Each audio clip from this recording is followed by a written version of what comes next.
I said I'd never play this, but here I am, so let's go. So today we're going to be testing out the wizard meta, and this is my first attempt at using it in PvP. So this build was put together, I believe, by Orof, and I think it was based around Mao's PvE spam build. It's quite a similar setup with a couple of essences swapped out and obviously slightly different set items as well. Now I've gone in with different set items to, I believe, what was in the original build for this, simply because I've gone for what I've got and I don't want to waste wisps at this point when we're getting close to the next difficulty with any luck. Obviously we're on Paragon like 850 at the moment, maybe higher for a few of us, and that means we're going to be not too far away from a new difficulty, I believe. I think at the moment maximum Paragon level is 899, but obviously, as I said, we're not too far away from that, so new difficulty I'm sure is coming soon. I don't have any exclusive on that, unfortunately. The only exclusive you're getting today is me trying out this build for the first time. Now, as you can see, thankfully, my first match with this is actually a bot match. Now, I wasn't going to originally share this match, but I thought, you know what, it's a good way to test it before we go into a real match. So you're going to see a bot match today, which I will actually use the time to talk through the build and how I've set it up. And then I'm going to also share with you an actual match and yeah, my result from another one that I did after that. So I haven't had a chance to test this out loads. I literally played it, I think 4 or 5 times altogether, and I grabbed screenshots from a few of those matches, which I will share at the end of this video as well, so you can see how I did overall using this build. Now obviously this can be slightly risky simply because you are obviously fighting a lot closer ranged to the enemy players and things like this. If you get caught in CC and your teleport isn't working, which sometimes happens with game lag, etc. Yeah, it can be a little bit tricky. Now, I don't know about you guys, but one thing that I noticed with these bots in these matches is sometimes certain effects don't actually work on them. They seem immune to things that they shouldn't really be immune to, and it can prove to be challenging. And I'll be honest, this match did end up being a little bit challenging. It was as if the other bots on my team didn't actually know what to do, which was a little bit frustrating. And my win rate in PvP is still pretty awful because I haven't had a lot of time to play this week. Obviously we are only on Tuesday, but I think I've only done like 4 or 5 Battleground matches a week, whereas normally I have a little bit more time to dedicate specifically to playing Battleground for say an hour a few times a week. So apologies that yeah, I haven't had more time to test this out, but I thought it'd be fun to bring you with me on my first attempt at trying this build. And so far it's going pretty good, even if I am against bots. But yeah, let's delve in and take a look at all the essences, set items and gems and everything that I'm using in this setup today. So starting off with set items, I'm using what I had to hand. So I've got 4 pieces of Grace active. All continual damage, channel damage and persistent ground damage is increased by 15%. Each time you damage an individual enemy 5 times, you will do 24,133 additional damage to that enemy. Alongside this, I'm using 4 pieces of Vitus. This increases the duration of all your beneficial effects on you or your party members by 30% and increases the target's attack speed by 30% for 3 seconds each time you use a skill to grant a beneficial effect to yourself or to a party member. Then moving on to essences on legendary items, we've got Terminus Facade. So this one, let's scroll down. Slow time now causes you to enter a temporal flux, causing your non-channeled skills to reduce the cooldown of your other skills and increase your movement speed. Slow time's cooldown cannot be reduced by this effect. Slow time cooldown is reduced by 7.2% and cooldown decreased by 10% from the awakened slot. Coat of the Astrum on the chest, you know I already love this essence anyway. Lightning Nova now unleashes a wild arc that jumps rapidly between random targets, leaving behind sparks of electricity that continue to deal damage when it hits shocked enemies. Lightning Nova damage is increased 18%, Lightning Nova damage increased 10% from the awakened slot. Sir's Fortuitous Ward. Teleport now causes you to gain a shield that absorbs 39,164 damage and blocks 1 total loss of control effect. Shield effect is increased by 54% and teleport cooldown decreased by 10% from the awakened slot. Stalking Wind on the Pants. Teleport now blinks you to a target location, unleashing a vortex that damages and knocks enemies into the air. Teleport damage is increased 18%, teleport damage increased by 10%. We're using Radiant Splines on the first main hand. With this one, when Lightning Nova deals a critical hit, it emits a charged bolt that deals 15,606 damage. Cannot occur more often than once every 1 second. Damage is increased by 90% and Lightning Nova damage is increased by 10%. We're using Frenetic Spark on the offhand. So with this one, Lightning Nova cooldown is reduced 18.6% and Lightning Nova damage is increased by 10%. Mistral Rend on the alternate main hand. Arcane Wind now unleashes a condensed arcane vortex that bounces between you and multiple enemies, damaging and slowing them. Enemies already slowed will become immobilized. Arcane Wind damage is increased by 18%. And lastly, we're using Nexus Run on the alternate offhand. With this one, Lightning Nova also increases your attack and movement speed by 19% for 3 seconds. Lightning Nova cooldown is decreased by 10%. So I've gone for a couple of different items, I believe. So obviously the Frenetic Spark isn't what I've seen other people using. I just decided to swap that out. A lot of other people are using the Siphon. So you could use a Siphon, you could use this. I've gone for this because of the reduced cooldown and the fact that the damage is increased also by 10% because I've got all of my gem slots awakened in this setup. Also taking a quick look at resonance. So my total resonance for this setup is 5,474 and I'm using Bloodsoaked Jade, Starfire Shard, Roiling Consequence, Void Spark, Wolfjord, Bottled Hope, Colossus Engine and Seeping Barrel. This is not necessarily the best gem setup, but I'm using what I've got.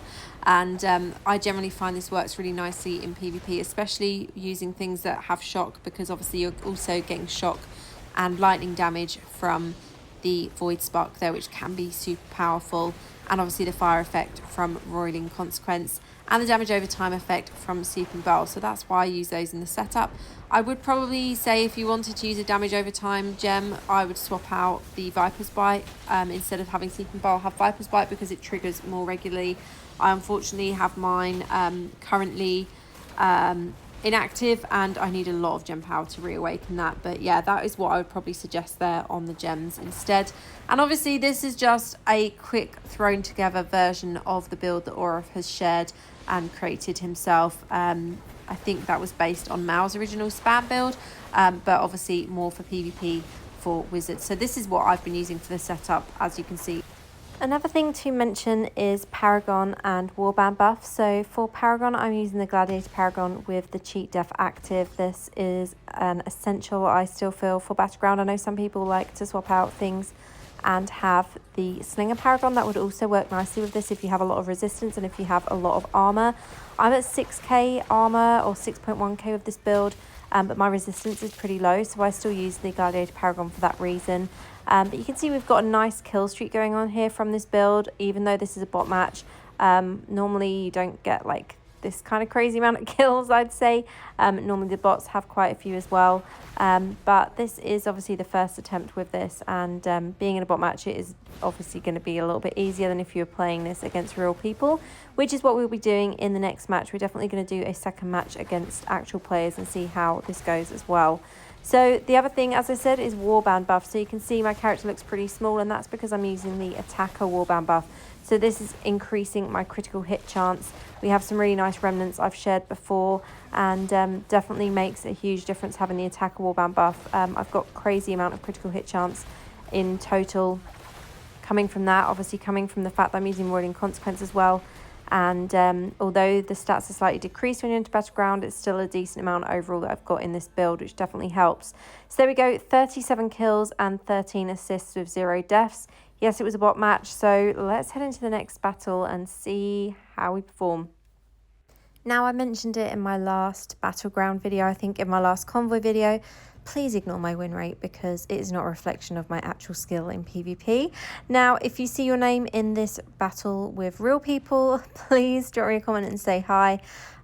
It's nice sometimes to get the bot matches to help improve your Battleground rank, but overall it is much more fun playing with real people. And this time we are on the attack. So we're going to see how this one goes, and hopefully we'll do well with this build. It's definitely quicker for taking down the Guardians. That's something that you can feel straight away with this compared to the other builds. Even my Fire and Ice build with obviously using the Disintegrate, this is still a lot more powerful. Now it looks like I might have just run straight into trouble there, and I might get taken down quickly here by the enemy players. My problem is that I always get a bit overly confident when I'm playing these close range builds. I used to play a build that I called my Melee Whiz build. A few of you may remember that. Those that have been on my channel for a long time will remember that build. And it worked really nicely. A lot of people end up playing it. It wasn't exactly a meta build. I'm not big enough for people to have kind of gone onto my channel and noticed it and had loads of people using it, but it did used to work really nicely until they nerfed down some of the wizard skills. And I said it in a comment the other day, wizard kind of feels like the distant third cousin in Diablo Immortal at the moment. A lot of people say that the class hasn't had much love recently, and at the end of the day, these builds that the guys are coming up with are generally based around older essences. There's not many of them that are based around brand new essences in game, which kind of suggests to me that there's not much happening for wizard. And some of the new essences I did test out. I'm not sure if I mentioned it in a video, but it actually took me almost 4 weeks to farm all the Inferno 6 essences for wizard. So if you do want me to make videos on those still, let me know. The only reason I didn't bother is because obviously there's other creators that are making wizard content, and I didn't know if you would want to know my opinion and my testing on those items, as it took me so long to obviously gain all of them. Just had such a nightmare with actually farming, and obviously everyone had a nightmare with pre-farming with the new mechanic for the essence transfer, but generally I had just such a hard time finding all of them. Even gambling with yakking every day was just a waste of my gold in game. I could not find anything. I think he gave me 1 new essence, and yeah, the first week I literally found 2 new essences and that was it. And yeah, or it might have even been 1 essence, I have no idea. But yeah, wizard overall, oh god, look, someone has gone offline on our team. That is not a good sign. But yeah, wizard overall, I think it's in an okay position in PvP. I do feel like it's long overdue a buff, especially as more classes recently have gotten buffs. Obviously, you've got several classes that are pretty strong in PvP. Crusader, Necromancer, absolutely crushing it. Barbarian, pretty much impossible to kill once again, with the changes that have been made for that and the new meta build that a lot of people are playing for Barbarian. They basically just do not die. So Wizard isn't in the best position, and obviously, although the range classes have the same damage reduction as melee classes now, they just don't have that survivability. They don't have the same defensive kind of skills that the melee classes have, so they do still have a slightly harder time. Now, as you can see in this battle, pushing forward quite nicely so far. Team's doing pretty well. We've kind of stuck to this one side. There's, I think, 1 other player pushing the idol on the opposite side. I'm going to try and support my team here. Obviously, a few of them have been taking damage while I was moving over this way, and so I'm going to try and help them and yeah, push the idol forward further. Taking a little bit of damage here, but with this build you can obviously spam your skills, so you can kind of throw your skills down and then use teleport to get away. I might actually die again here. This player, oh my god, leave me alone. Leave me alone at this point. Anyway, yeah, this is, yeah, I had a feeling that was going to happen. This is me dying again. But you can see, actually not doing that bad with this build. We've got a really decent amount of assists, currently top of the match with kills. So that's a nice place to be as wizard, especially as, you know, I'm not like the highest resonance player. I don't have the highest secondaries. And PvP isn't really my specialty. I don't really know what is my specialty in Diablo Immortal. Making videos, I guess, for those that actually do enjoy watching them. But yeah, it looks like we're going to push this idol through the barrier here. And yeah, just like that, Ancient Heart is exposed, ready for us to take down. So this is going to be a victory for us. And it's actually quite a nice, quick battle compared to some of the other battleground matches that you can have. This wasn't too drawn out at all. Please don't let me die again here. That would be so disappointing, dying right at the end. Managed to get a couple of kills in there in the last second. And just like that, heart is destroyed. And it's a victory for our team. So let's see how we did overall. Be nice to be top here. So yes, we're MVP of the match. 13 kills, 5 deaths, and 13 assists. Nice balanced number there. Not the best, I would have preferred to die less, but yeah, at least it was another victory. And this was the match that I did after that. So this is my last match of the day. I died quite a lot here, but I was with my friend Too Fat again from Honor, which was a lot of fun. Overall, I actually enjoyed playing this build. I didn't think I would. It is a little bit tricky on mobile, but it is definitely manageable if you're playing on the screen like I do. But yeah, definitely let me know what you think of this build if you've been playing it already, or if you've been against people using this build on you. Let me know in the comments below, and as always, thank you for watching. I'll see you in the next one. Have a great day. Official Diablo Partner.